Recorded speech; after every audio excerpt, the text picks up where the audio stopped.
हिंदुस्तान के मशहूर शायर मजरूह सुल्तानपुरी का कलाम।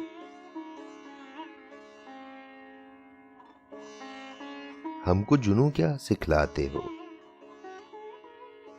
हम थे परेशान तुमसे ज्यादा। चाक किए हैं हमने अजीजों, चार गरेबां तुमसे ज्यादा। चाके जिगर मोहताज रफू है, आज तो दामन सिर्फ लहू है। एक मौसम था हमको रहा है, शौक बहारां तुमसे ज्यादा।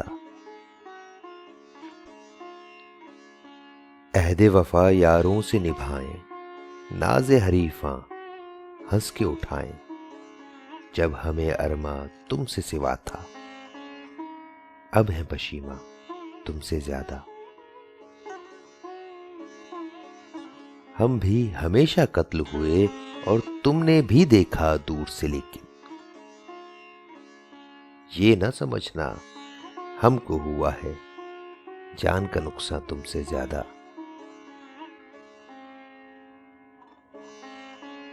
जाओ तुम अपने बाम की खातिर सारी लवें शम्मों की कुतर लो। जख्म के महरूमाह सलामत, जश्न चरागां तुमसे ज्यादा।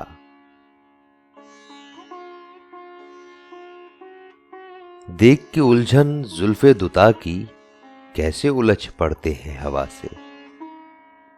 हमसे सीखो हमको है यारो, फिक्रे निगारां तुमसे ज्यादा। जंजीरो दीवार ही देखी तुमने तो मजरूह, मगर हम कूचा कूचा देख रहे हैं आलम जिंदा तुमसे ज्यादा।